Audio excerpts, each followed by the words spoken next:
Hey all, I'm Glenn Fleming. I'm the gunsmith out here at drivetanks.com. A little background on me.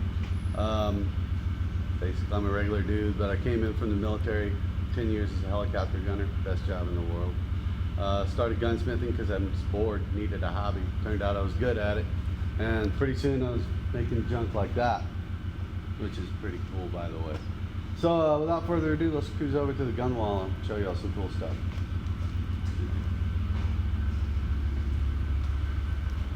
So I'm the guy that's responsible for all the guns here. That's flamethrowers, artillery, tank guns, small arms, you name it, I'm responsible for all of them. I'm a flamethrower smith, if you will. So over here, everything we have in here works. Everything's live. Everything does what it's supposed to do. Machine guns shoot, artillery shoots, flamethrowers shoot. We only have like 4 guns in here that are fake. They're actually dummy guns I built up.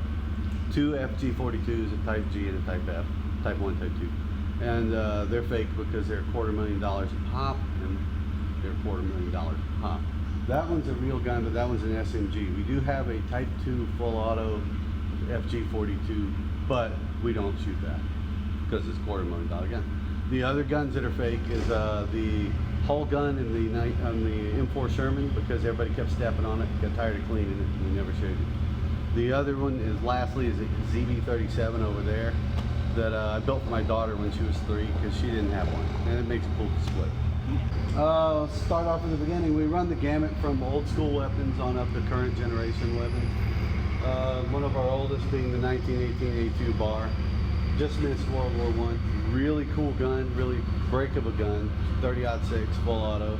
That one actually has not a semi-auto on it. It has 2 different select fire speeds. So that's pretty cool. What do we got cool? Another one of y'all was asking about the PPS H41. That's this dude right here. That is a cool little gun. That's a Russian submachine gun they used primarily in World War II, but honestly they've used it. You can still find it in Afghanistan. I know that because we found one in Afghanistan. It's a great little gun. High rate of fire. It puts rounds on target really quickly. The only thing with it is that you can have it firing perfectly and still have a jam because the empties go straight up, and sometimes they come straight down into your chamber and cause a jam. It's kind of weird, but you know, it's kind of neat at the same time. The Germans liked them so much, they developed a kit for it so they could shoot 9mm out of it using Schmeisser mags, MP40 mags. So that's pretty cool. MP40. This is like my starter machine gun. This guy right here is real forgiving, slow rate of fire, not too heavy. So when I have little kids come by, I like to put them on this or the MP5 SD. And I've had little kids shoot up to about 4 years old shoot. And what I do is I maintain positive control of the weapon at all times for little kids shooting, because you'd be stupid not to. But they really enjoy the hell out of it. And I like people to be into guns, but I'm all about people to be in machine guns. That's my forte. So I want people to not be scared of them and think they're this big death-dealing weapon that just destroys everything. It's a tool just like a firearm, but they're a lot of fun. Run some current generation military weapons, 240, M60. We actually have a Mark 43 over there, which I'll show you all here in a second, which is really cool. We have a Mark, I forgot, Mark 6 or something like that, the latest generation of them, but that's upstairs and I haven't quite finished it yet. This is a highly modified people killing machine, PKM. Pretty much the finest general purpose machine gun ever made. It's light, it's effective, you can run and gun on it, you can hang a carrier of ammo on it while you're running and gunning.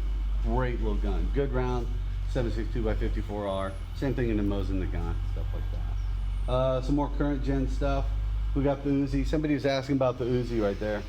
That's a mini Uzi. It's a smaller, more compact version than the regular standard Uzi, but not quite as small as the micro Uzi. And this thing has a stupid rate of fire. It's fast. So what we did to make it more controllable, we put a buttstock on it and also put a suppressor on it. That tames it a lot. It basically makes it more mellow to shoot. There's been instances of people having accidents with them on ranges. We don't want that to happen. So we make things as safe as possible. Heckler and Koch wall. This is our little section right here. I'm a big fan of the roller lock guns. 93, 91, G3, HK33, whatever you want to call them. I'm a big fan of those guys. This is more current stuff. We've got the 203 grenade launcher right here. Yes, we do shoot 40mm grenades. M4 variant right here. The Scorpion, kind of a neat gun. It's not bad. I don't know if anybody's using it as far as military or police or nothing like that, but it's a cool little gun. Now this guy right here, this is really neat. This is actually a Xm177 Gal5, whatever you want to call it. It's basically a shortened M16 that they developed towards the end of Vietnam. They used it for commando raids, specifically the Sante raid, where they tried to rescue the POWs out of the POW camp. The raid didn't go so well, but the gun proved itself really worthy. And that's pretty much a grandpappy or your M4s. Right here you got a first generation kind of an aim point sight, which I showed Sophie the other day. Oh, excuse me. Y'all come on in, guys. Y'all come on in. So first generation type of aim point sight. It's got a red dot in it, but the weird thing is it's solid. It's not hollow. You can't see through it. So the technique for using this is keep both eyes open and the scope itself just kind of goes away. What else we got? So, oh, this is cool. This is cool. See this little guy right here? It has one baffle in it, just one. ATF considers this a suppressor, and I'm here to tell you, doesn't suppress anything. We got the Steyr AUG up here, which is a pretty cool little gun. Not a bullpup fan, but that one's a cool one. We got the AK variants right here. This is just regular AK-47. We use post samples. We don't use transferable guns out here because they're just cost prohibitive. We can't take a $30,000 gun and shoot the hell out of it. It's just not a good thing to do. But a cool thing, the Czechs actually, when they were, I guess, owned by the Russians were like, you're going to use the AK-47. So the Czechs were like, okay, well, we're going to make it homegrown. So they did, and they made the VZ58, which is completely different from an AK-47. It looks the same. The operating system, it is gas operated, but the mechanism is completely different. The mags aren't interchangeable, but it does shoot a 7.62 by 39 round. And this one's actually better than the AK for my money. I really like the VZ58. Galil down here at the bottom, which is, if you will, kind of an AK that's in 5.56. Israel developed it. It's got a couple cool little features on it, like you can go ahead and use the safety on this side, or there's a safety on this side as well. You can hit with your thumb and flop around. Really a cool little gun, really is. Let's cruise over here. I'll talk to more about this stuff. So I don't know if y'all went over this with Josh or not, but this is a really rare gun right here. This is a Type 38 Japanese 75mm. And you look at it, you think, this is like a World War I gun, because Japanese weapons development kind of lagged behind a lot. They weren't real good at it, so they were shooting stuff like the Type 99 light machine gun, which, good gun, real expensive to produce, real complicated. Not the greatest infantry weapon. And of course, they stuck a bayonet on the end of it. Why wouldn't they? But back to the Type 38.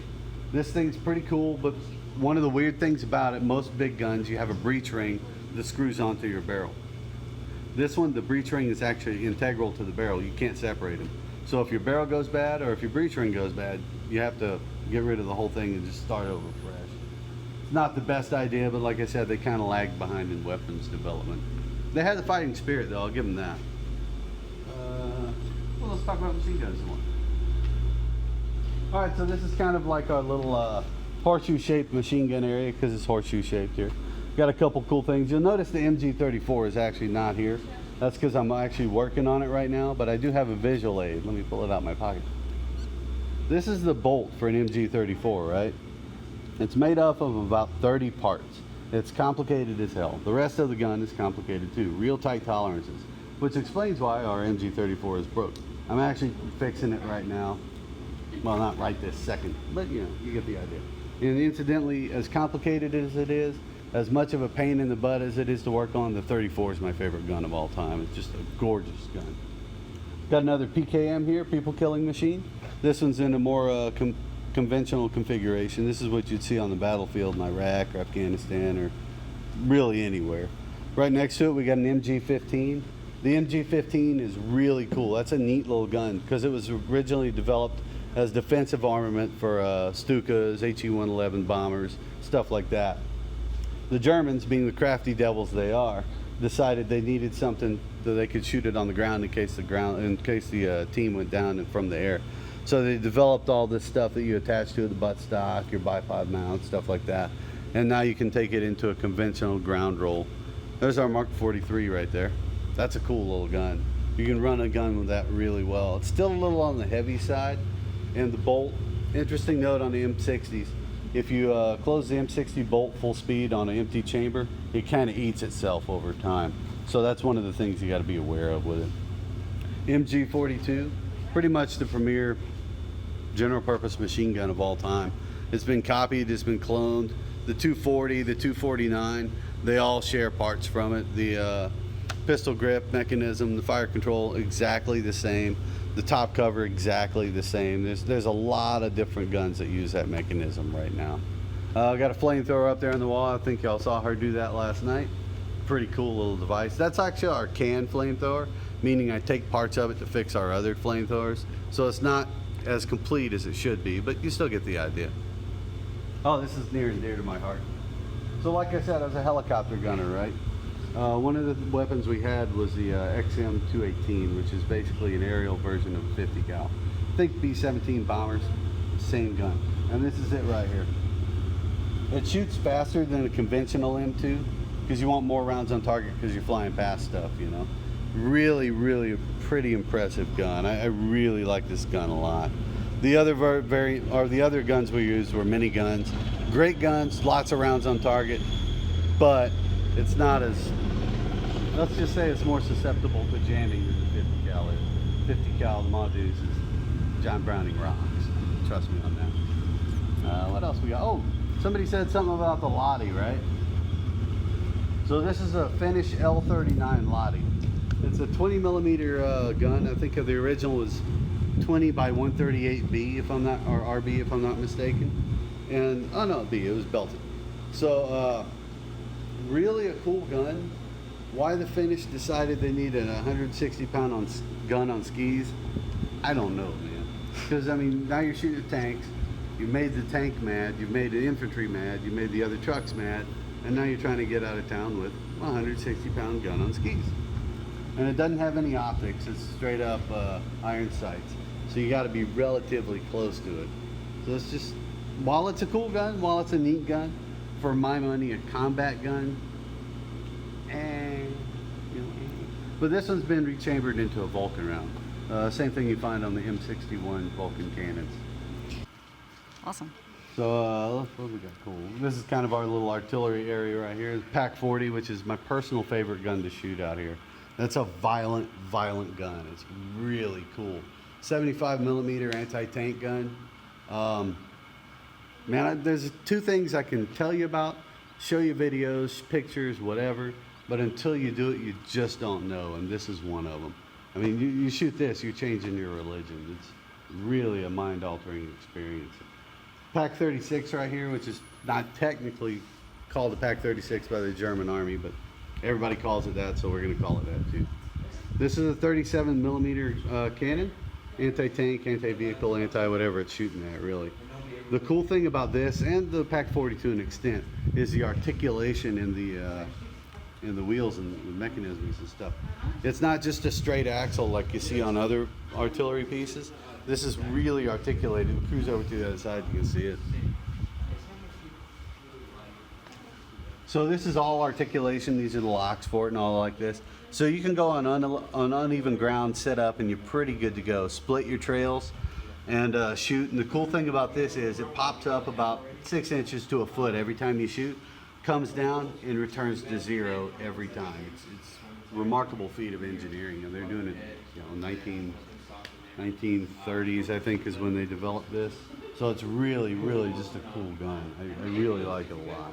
There's a lot of different parts going on here, which again, very cool gun. Combat wise, do you need all that stuff? It's probably overkill, but it's Germans, so they were good on that. Now we have this thing, which I'm going to confess I completely forgot the name of. But it's basically like a super rifle grenade, right? When the Pack 36 was developed, it was pretty good against the older stuff, or the thinner skin stuff. Later on, they were going against T-34s and stuff like that, and the Pack 36, 37 millimeter, just not going to cut it.